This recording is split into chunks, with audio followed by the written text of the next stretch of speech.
These are the men and women of Beaver Valley, the bravest of the brave. They fought fearlessly for their country, their city, their community, and for the ideals we share as Americans.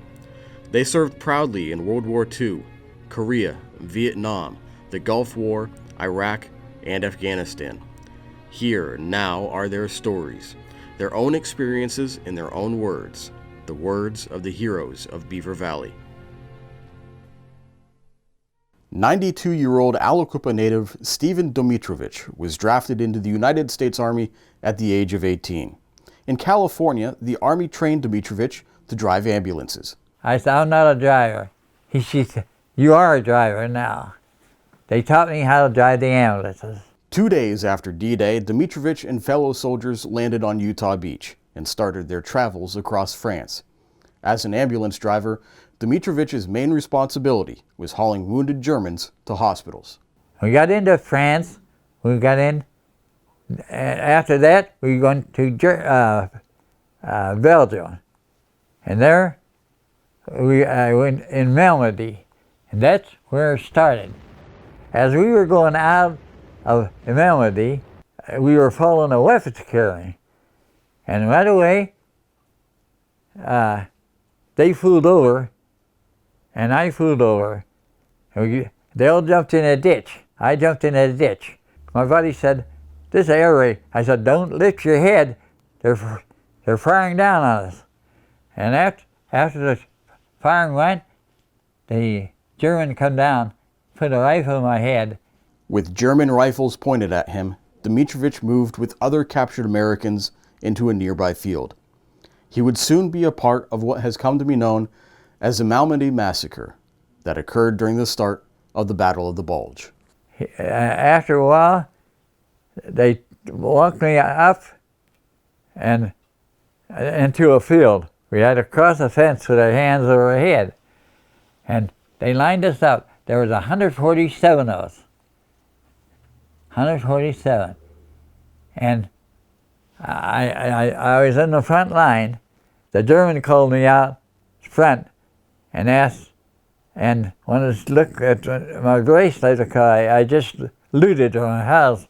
And he said, Nick's good, get back in.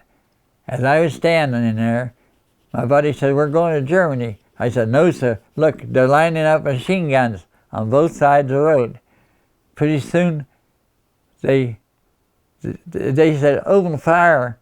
And they're shooting, and they were saying, on God, on God. And something told me to fall.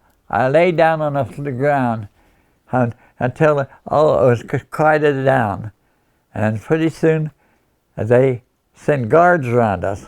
And the guards were, anybody moved, they'd shoot them right there.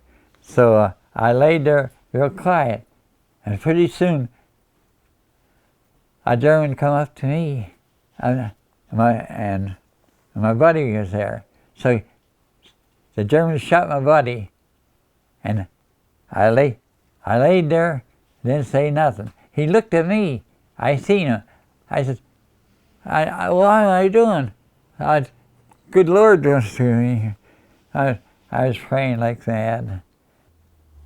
Saying, God. Yeah. Why that German left me, I don't know. Jeez. So pretty soon they left, the Germans. So 5 of us got out, and we started running over the hill, down to a house. And the Belgian didn't want to have nothing to do with us. He said, Bosch, Germans. No, get out of here. So we asked, where's the American? He said, down over the hill.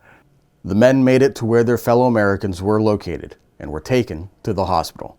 I didn't know what was going on for I don't know how many days. I didn't know where I was. All I was doing was screaming all night long. Screaming. Domitrovich was sent back to his outfit on the front line and finished his time in the Army. Today, he is the only living survivor of the Malmedy Massacre. After 70 years, I can't live it down yet. I still dream about it.